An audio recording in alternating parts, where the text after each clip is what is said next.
Que ambiente político o Brasil terá a partir de agora neste novo mandato da presidente Dilma Rousseff? Qual será o papel da oposição reforçada depois das eleições disputadas de 2014?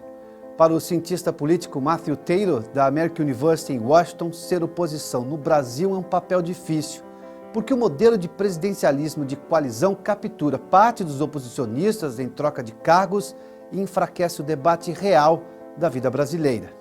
Professor, o Brasil vive hoje um combate à corrupção histórico, envolvendo muito da Polícia Federal, da Justiça, do Ministério Público, que foi exatamente uma criação da Constituição de 1988, criticada por alguns aspectos, por ser muito corporativista, mas que também criou exatamente esses organismos e deu independência a esses organismos para atuarem.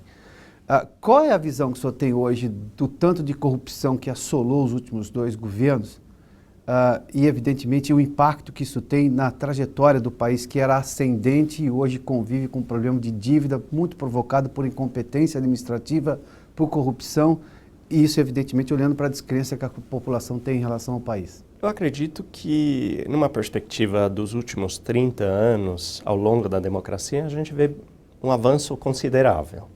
Então, você já mencionou a criação do Ministério Público.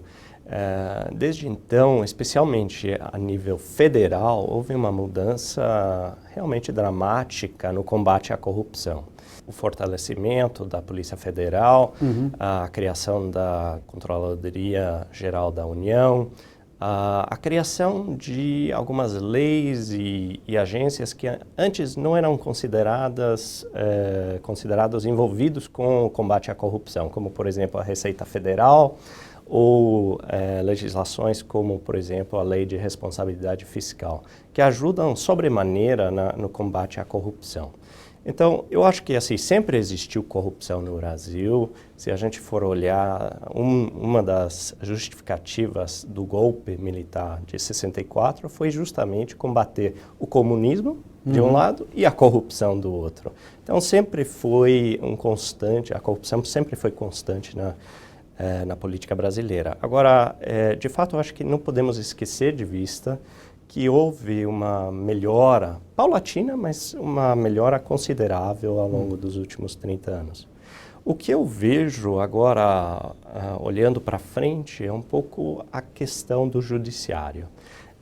Você teve o fortalecimento, especialmente a nível federal, de muitas agências, de instituições, de leis, etc., mas todos eles acabam enfrentando o problema da morosidade do judiciário. E mesmo depois da reforma de 2004 no judiciário, essa morosidade é realmente considerável. Então, um bom exemplo disso é o caso do mensalão. O tempo de julgamento do mensalão? O tempo de julgamento do mensalão é considerável. Foi um processo que correu até rapidamente para os padrões do Judiciário Federal. Ele começou em 2005 e foi resolvido até 2013, o final de 2013. Então, 8 anos ali. Se a gente for pensar, isso significa que no caso do escândalo atual da Petrobras, isso significa que provavelmente em 2022, 2023, chegaremos a uma decisão final, se tudo correr nessa mesma velocidade. Se tomar como exemplo o trâmite do mensalão. Do mensalão, que foi rápido. Foi um trâmite rápido. Então, para a média brasileira. Para a média brasileira. Então, mas eu acho que pela média mundial é muito ruim uma justiça que leve de 2005, quando surgiram as primeiras acusações, as denúncias, até o julgamento final em 2013. Nós estamos falando de 8 anos, né?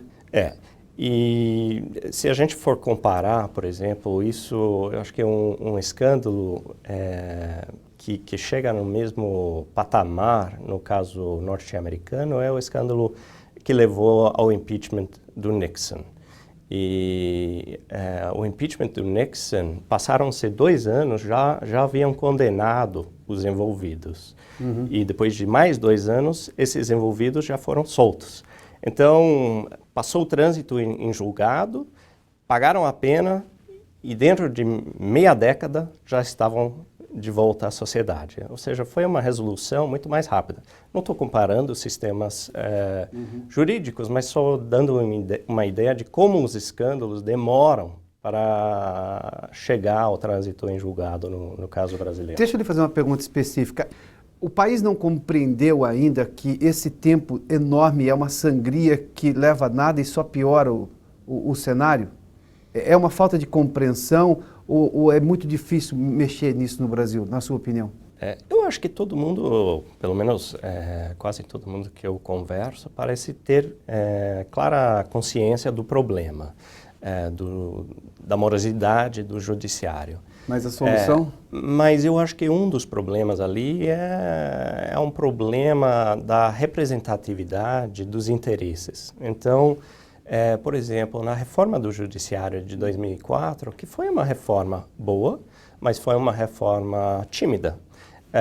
Mesmo nessa reforma, a gente viu uma briga de interesses entre o Ministério Público, OAB, o próprio Judiciário, que dificultou achar um terreno comum de propostas que pudessem de fato prosperar. Então, esses interesses tiveram uma boa representação dentro do Congresso e isso dificultou, de certa maneira, a reforma. Quando você começa a falar de reformas que impactem de maneira mais geral, não apenas o STF, que foi o alvo principal da reforma de 2004, mas também a Justiça Estadual e as instâncias intermediárias, isso começa a envolver muitos interesses, muitos atores e dificulta muito uma reforma aprofundada. Mesma coisa, por exemplo, no caso da reforma tributária, onde é muito difícil achar um campo comum de concordância entre as partes. Essa noção de país, o senhor acha que é inteira no país? Se entende que você pode perder para o país ganhar? Ou eu nunca posso perder, porque se eu perder, o país perde também? Bom, na briga de estados ou de corporações ou de poderes? Tá. Eu acho que isso não é exclusivo do caso brasileiro, óbvio. Aqui nos Estados Unidos a gente tem o mesmo problema em diversas instâncias. Então, sempre uma reforma grande, seja uma reforma tributária, seja uma reforma do judiciário, vai envolver muitos interesses e vai ser muito difícil. A gente acabou de ver isso no caso americano na reforma do sistema de saúde. Ao contrário do Brasil, que desde 88 tem o sistema unificado de saúde, nos Estados Unidos a gente só conseguiu uma coisa tímida, uma tentativa tímida de chegar a uma coisa próxima agora recente. E foi uma briga muito sangrenta. Então, qualquer reforma que mexe com muitos interesses vai ser difícil. O que eu acho que é diferente no caso, por exemplo, da reforma do judiciário no Brasil, é que há interesses envolvidos ali que são interesses não apenas profissionais, mas também são grupos que têm uma longa tradição. Por exemplo, a OAB, que tem uma tradição de um século quase de atividade. Então, é um grupo que tem muito interesse e muito poder. Me permita falar um pouco sobre a eficiência do Estado brasileiro. O senhor tem um estudo sobre burocracia brasileira. Qual é a avaliação que o senhor faz hoje? Há críticas imensas com relação, por exemplo, à competitividade brasileira, à burocracia para se abrir uma empresa, e isso tudo no momento em que o mundo está cada vez mais competitivo.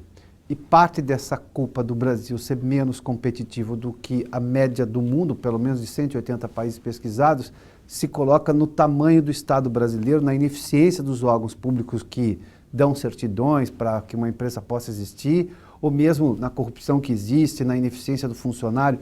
Qual é a avaliação que o senhor faz hoje da qualidade do serviço público brasileiro? É uma pergunta abrangente. Na verdade, se a gente for comparar o Brasil com outros países da região, o Brasil está muito acima em termos de capacidade do Estado. No Brasil, ninguém questiona a capacidade da Receita Federal, ninguém questiona a possibilidade da Polícia Federal parar um imigrante ilegal, assim por diante. Ou seja, de eficiência desses órgãos. A eficiência de alguns órgãos é muito forte. Agora, de maneira geral, a média do Estado brasileiro, especialmente a nível federal, está muito acima dos outros países da América Latina. Mas dentro do governo federal, há divergências enormes.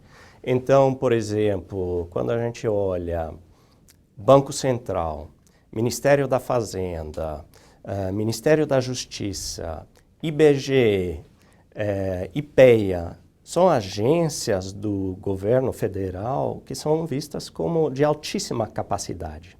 Se a gente for comparar a capacidade dessas agências com as agências que operam ou que trabalham na área de infraestrutura, DENIT, DENOX, o Ministério dos Transportes, mesmo ministérios como Esportes ou Cultura, a qualidade, a capacidade dessas burocracias é muito menor. E por que o Estado consegue ser eficiente em algumas áreas e não em outras áreas? Uma bela pergunta. Uma hipótese é a politização, que a politização de algumas agências diminuiria a capacidade dessas agências. E, de fato, quando a gente compara, por exemplo, o Ministério da Fazenda, de altíssima capacidade, com, por exemplo, o Ministério dos Transportes, a gente vê que há uma politização, uma partidarização dos cargos dentro do Ministério dos Transportes muito maior. Agora, uma outra questão ali que é muito importante levar em conta e que a gente vê na nossa pesquisa é a questão de quão dominantes são os partidos dentro das agências. Então, por exemplo, uma agência que foi criada recentemente, o Desenvolvimento Agrário, o Ministério do Desenvolvimento Agrário, ele é muito mais corrupto do que outras agências. E ele também é muito mais dominado por um único partido. Isto é, não existem tantos partidos dentro desse ministério. Então, quando a gente olha para notícias de escândalos ou notícias de improbidade administrativa, sim, a gente vê que, de fato, o Ministério do Desenvolvimento Agrário, que é dominado por um único partido, sofre muito mais. Então, existem essas duas questões. Politização, o quanto os cargos são... troca de favores? Talvez seja troca de favores, mas o quanto eles são repartidos entre partidos da coalizão, mas também o quanto um único partido domina dentro de uma agência. Isso importa muito. Então, a gente vê uma correlação muito forte ali entre dominância de um único partido e problemas dentro da burocracia. No Brasil, se não me engano, o presidente da República tem 20 mil cargos de confiança. Quantos mil cargos tem o presidente Obama como cargos de confiança, ou seja, sem necessidade de concurso? Bom, nos Estados Unidos são em torno de 2 mil cargos, com uma única ressalva, que no caso do Brasil mudou bastante ao longo dos últimos 15 anos. A quantidade de cargos de confiança que podem ser dados para políticos que não fazem parte da agência. Para explicar, existem no Brasil os cargos DAS de 1 a 6. Sim. E alguns dos cargos inferiores nessa hierarquia precisam ser agora necessariamente preenchidos por funcionários da agência. Então, quando a gente vê que são 20 mil cargos, na verdade é um número menor, eu não sei o número exatamente, mas o número de cargos que são efetivamente preenchidos por indicados políticos é um pouco menor do que os 20 mil. Me permita fazer uma pergunta que é uma crítica e também um refresco para o ocupante do maior cargo no país, no caso da presidência da República. Um presidente precisa ter tanto cargo assim, por mais que sejam os cargos de alto escalão, o do segundo, o terceiro, que de alguma forma o partido da presidente é quem vai tomar conta ou aliados dela? De fato, acho que a sua pergunta embute uma belíssima pergunta, que é, às vezes, será que às vezes esses cargos não são úteis para melhorar o serviço emprestado à sociedade, E o fato é que, de fato às vezes os cargos de confiança, é muito bom ter pessoas que vêm, técnicos que vêm de fora, que possam mudar um pouco o rumo da burocracia. Então, a priori, não há nenhum problema de você ter cargos de confiança. Agora, o que a gente vê na literatura acadêmica sobre isso é que não se precisa ter muito cargo para controlar a burocracia. Isto é, alguns poucos indicados políticos podem mudar o rumo da burocracia relativamente eficientemente. Né? Até porque se forem poucos, o presidente pode controlar esses poucos. Muitos, controlar 20 mil, imagino que seja impossível, não é? Bom, e existe um agravante no caso brasileiro que eu acho que é importante ter em mente, que é o fato de você ter a politização também, não apenas dos cargos, mas também da burocracia. Uhum. E aí eu explico. Nos Estados Unidos é proibido, eu não estou falando que é certo, mas nos Estados Unidos, desde os anos 30, é proibido que um funcionário, um servidor público, seja afiliado a um partido político. Isso pode ser muito bom, mas também pode ser ruim. Pode ser bom porque evita a politização, pelo menos a politização visível, sim, mas ele pode ser ruim porque, bom, o cara pode ser um republicano e nunca dizer que ele é republicano, então ele esconde o problema. Agora, o que a gente descobriu, eu e os meus colegas de trabalho, o que a gente descobriu que é interessante no caso brasileiro é que a politização das agências do governo federal acompanha a politização dos cargos. Então, no Brasil, existe uma coisa que eu acho que é muito positiva, que é você declarar claramente que você é um membro de um partido. Uhum. Então, você vai, eu como pesquisador consigo ir no Tribunal Superior Eleitoral e descobrir quem é membro de que partido. Eu acho muito positivo isso pela transparência que ele dá. Agora, o negativo ali é que a gente vê que quando se nomeia um político do partido X para o cargo de confiança, muitas vezes a burocracia acompanha essas indicações. Aí vira o que nós chamamos no Brasil de Ministério de Porteira Fechada. Só aquele partido controla aquilo. Pois é. O que a nossa pesquisa demonstra é que não existe, de fato, agência de porteira fechada no Brasil. Não? Existe, a taxa de dominância maior não passa dos 20%, ou seja, mesmo nas agências muito controladas, só 20% dos funcionários são, de fato, membros de partido político.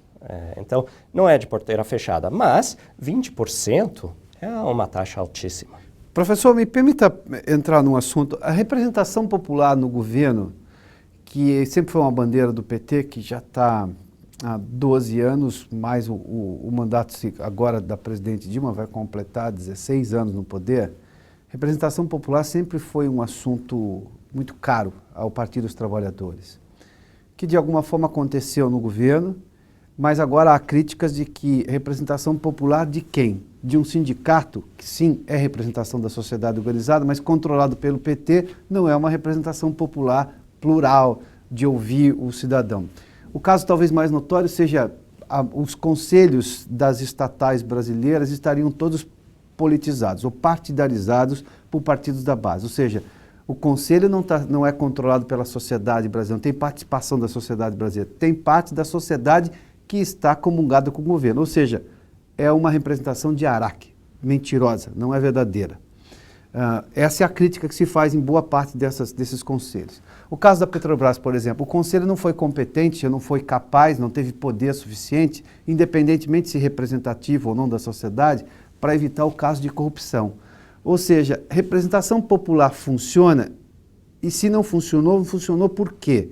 Porque o conselho não tem poder suficiente, deveria, ou o conselho não é necessariamente de notáveis, de pessoas competentes da sociedade que poderiam alertar os brasileiros de que naquela estatal estaria havendo um problema, como esse caso de corrupção vergonhoso, histórico da Petrobras?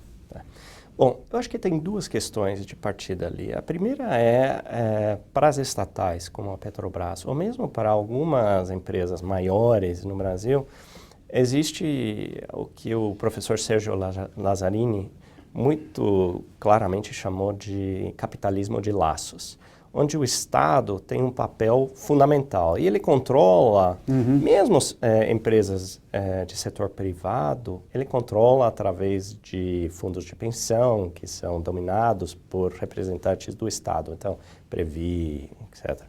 Então, isso é uma primeira questão que eu acho que mais uma vez, uma amostra do tamanho e a complexidade do Estado brasileiro e sua capacidade de expandir para preencher espaços que em outros países seriam preenchidos pelo setor privado, né?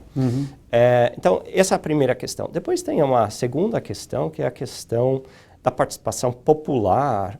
E aí eu penso mais a questão, por exemplo, do orçamento participativo e alguns programas que o Partido dos Trabalhadores, de fato, implementou.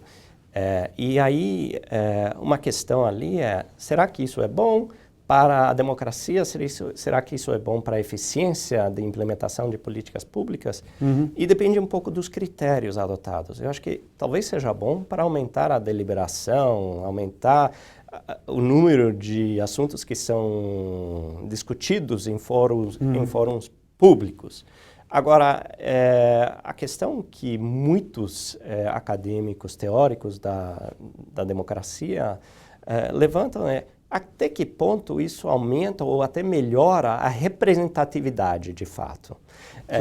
Isto é, será que ter um orçamento participativo vai envolver todos os interesses ou vai envolver apenas os interesses daqueles que são associados a um determinado partido? Ou seja, corre-se o risco de manipulação. Corre-se o risco de controle de agenda, manipulação da agenda e você acaba dando legitimidade, ou dizendo que é legítimo uma coisa que, no fundo, não aumentou em nada a representatividade. Então, eu acho que tem diversas formas de você avaliar a participação pública. Uma seria a eficiência, segunda seria a representatividade, a outra seria o que isso faz com a qualidade das políticas públicas. E aí eu acho que depende um pouco das circunstâncias específicas. Em alguns casos, talvez até aumente.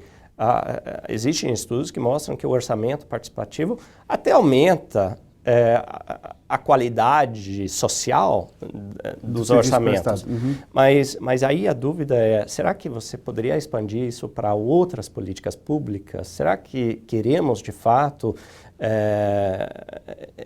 delegar poder em certas políticas públicas para um número maior de pessoas? Eu penso, por exemplo, política econômica a nível federal. Será que a gente realmente quer outorgar ou delegar o poder sobre a política monetária para um grupo maior de pessoas? Eu acho que existem motivos para defender a independência, a autonomia de agências como o Banco Central, que preservam a neutralidade das políticas públicas. Então, são essas as dimensões. Duas últimas perguntas. Nós tivemos uma eleição que podemos chamar de truculenta o ano passado no Brasil, que dividiu o país.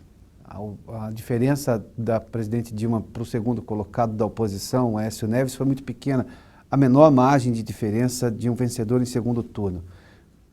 Como é que o senhor avalia o embate político brasileiro hoje? A oposição ressurgiu, como se diz no país?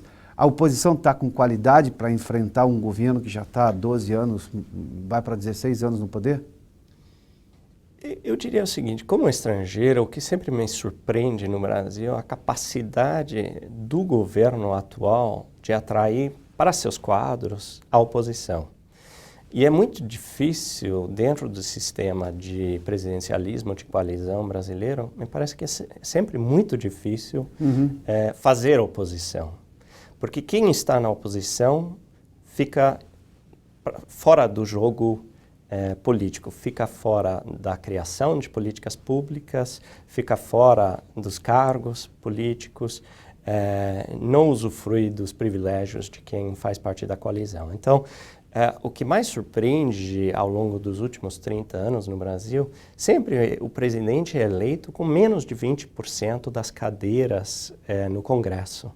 E sempre, no final do mandato, o presidente consegue criar uma coalizão de pelo menos 70% das cadeiras. Então, o presidencialismo de coalizão é muito forte no Brasil. Acho que isso dificulta sobremaneira a criação de uma oposição forte. Minha última pergunta, olhando para o Brasil na história recente. Nos anos 80, o país, que era uma ditadura, se redemocratizou, teve imensa participação popular, inclusive por eleições diretas, elegeu um presidente democraticamente em 89, que foi Fernando Collor.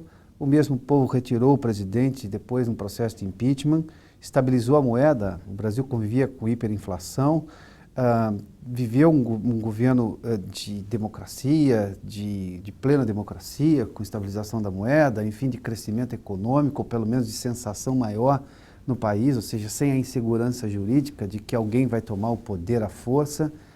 Elegeu um presidente da esquerda brasileira, que foi o presidente Lula, e agora cresceu, aumentou, dividiu um pouco o bolo da riqueza brasileira e agora vive numa crise endividado por um modelo econômico desgastado. O país que surpreendeu e chamou a atenção do mundo, hoje em algum momento está decepcionando. E para onde vai o Brasil hoje, na sua opinião? Bom, eu acho que a sua pergunta já incorpora alguns elementos da resposta. A principal, que eu acho que é a visão otimista do Brasil, é que houve uma mudança incrível ao longo dos últimos 30 anos. Se você for olhar uma pessoa nascida nos anos 60 e comparar com sua filha hoje, a mudança tanto em expectativa de vida, educação, qualquer resultado social é muito melhor hoje. Os ganhos dos últimos 30 anos de democracia foram incríveis.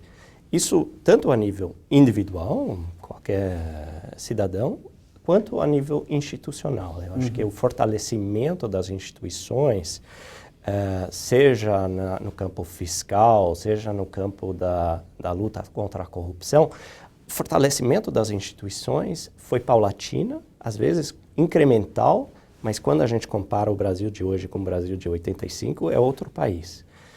Agora, quanto aos resultados econômicos, eu acho que